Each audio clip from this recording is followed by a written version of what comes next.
Itu tak boleh, ya. Spanduk semua tak boleh. Spanduk jangan pasang. Ini semua tak boleh, ya. Ini semua tak boleh. Minta turun spanduk, minta turun spanduk. Spanduk minta turun. Minta turun spanduk ya.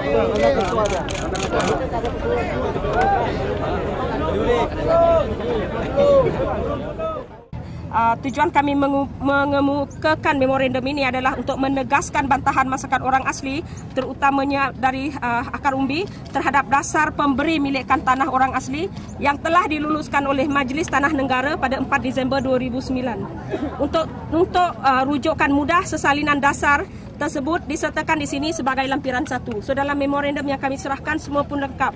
Ya, kedua, tujuan kami adalah menuntut pengiktirafan wilayah adat orang asli sebagaimana yang dikehendaki oleh masyarakat orang asli. Sebab kami lihat dalam dasar itu bukan kehendak orang asli yang dibuat, tetapi kehendak lebih kepada kehendak pihak kerajaan yang mana mereka memandang sangat mudah penyelesaian hidup orang asli. So, dalam dasar ini kami mendapati bahawa pihak kerajaan menggubalnya, digubal dan diluluskan tanpa berunding terlebih dahulu dengan masyarakat orang asli. Dasar ini tidak menurut intipati dan niat ikhlas gagasan Satu Malaysia yang menitik beratkan kepelbagaian kebudayaan masyarakat berbilang kaum di Malaysia. Tanpa tanah adat kami, kebudayaan orang asli yang dibanggakan sebagai satu aset dan keistimewaan masyarakat Malaysia menurut konsep Satu Malaysia akan lupus sama sekali. Justru itu dasar ini tidak menepati wawasan 2020 yang mengutamakan kebebasan untuk mengamalkan budaya masing-masing. Dasar ini bercanggah dengan kebebasan asas penduduk Malaysia di bawah Perlembagaan Persekutuan, khususnya artikel 5 iaitu berkenaan dengan hak untuk hidup, artikel 8 berkenaan dengan kesamarataan di sisi undang-undang, dan artikel 13 hak kepada harta benda. So dasar ini digubal dengan tidak mengikut artikel-artikel yang termaktub di dalam UNDRIP juga, yang telah dipersetujui sepenuhnya oleh Kerajaan Malaysia sebanyak 2 kali tanpa sebarang pertikaian, iaitu ketika Majlis Hak Asasi dan Perhimpunan Agung pada tahun 2007 bertempat di New York. Okey, so dasar ini langsung tidak menghormati hak dan sensitiviti masyarakat orang asli sebagai satu kaum yang memiliki keunikan dan identiti tersendiri. Okey, so dalam dasar ini setiap penegasan yang diberi terhadap mana-mana perkara yang disentuh jelas menjurus kepada penghapusan hak asasi orang asli sebagai orang asal di negara ini. So orang asli bukan saja dinafikan hak untuk menentukan apakah jenis pengiktirafan tanah serta bentuk penggunaannya yang mereka mahu, tetapi hak orang asli ke atas harta benda, amalan, adat budaya dan kepercayaan maupun maruah orang asli itu sendiri turut dicabuli. Okay? So juga, dan ini merupakan sesuatu yang memeranjatkanlah, orang asli dilarang daripada membuat sebarang tuntutan di mahkamah mengenai hak tanah mereka. Okey, di bawah dasar ini kami tidak tahu kenapa, tapi jika dasar ini berjaya dijadikan undang-undang, kalau dibentang dalam parlimen dan berjaya dijadikan undang-undang, salah satu penegasan di dalam dasar itu adalah orang asli tidak ada hak untuk membawa sebarang tuntutan ke atas kemusnahan harta benda dan sebagainya, tanah saka dan sebagainya, terutamanya lah. So harta kita adalah tanah saka kita, wilayah adat kita. So kalau dia berjaya dijadikan undang-undang, itu semua dah tak boleh dituntut. Kerana hanya 2 jenis tanah, iaitu tapak rumah dan komersial, yang lain-lain hilang, kami tak boleh tuntut walaupun nak bawa ke mahkamah. So kami rasa itu sebabnya sampai seluruh masyarakat orang asli sebenarnya merasa sangat sedih.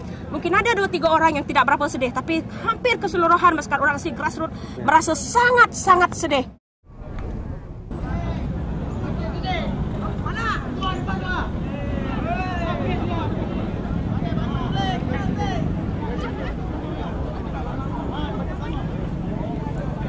Yeah. Their concern is that they would be giving up their claims to other land that is still in the courts. No, we need to explain to them that actually orang asli is entitled not only within the land belong, well, gazetted with so-called belong to them, but also the land which they can entitle. I mean, they can apply. They can still. Just like an individual, you know, Bumiputra, Malaysian, they can apply in Kedah, they can apply in KL.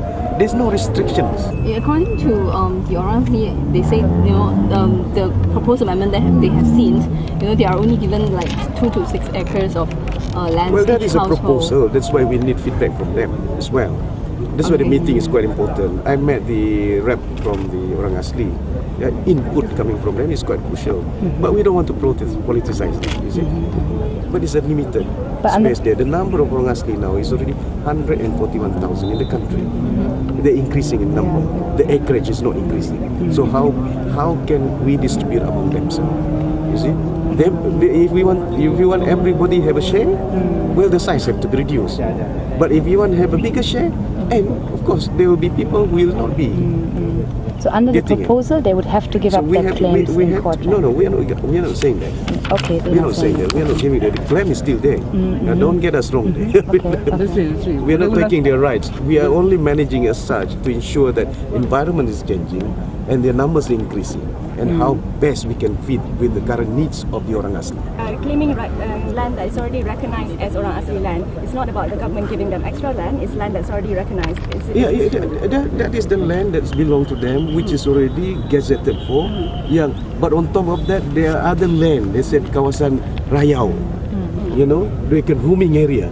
And this roaming area, I mean, legally, can we just say, can they roam around in Putrajaya and all of a sudden they will, you know, we have to have a legal kind of procedure there to ensure that we can guide them. So they would have to give up the claims for these roaming areas? No. We are not saying that we giving up something that how can you give up when it doesn't belong to you? So can they claim or can they? When? Yeah, well, I mean, we just need to get a clear idea. There's a certain area which has been gazetted for, under the law that belongs to Orang Asli. We are not depriving. They are not giving it up. Let it put clear first. Yeah. Okay, sebab terlampau jauh.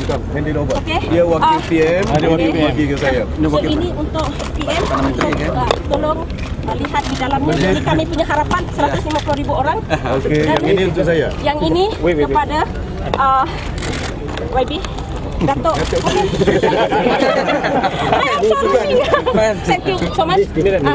Yang ini juga berkenaan dengan tanda tangan juga dari Grup Johor. Ini semua di bawah tanda tangan atas memorandum. Dan ini juga tanda tangan dari kumpulan orang Asli Selangor. Boleh Datuk saya bersama? Boleh makan? Bersama sama boleh? Ya. Semua jom. Oh, jom. Okey. Jombat. Kamu belum makan lagi? Belum. Lepas ini boleh.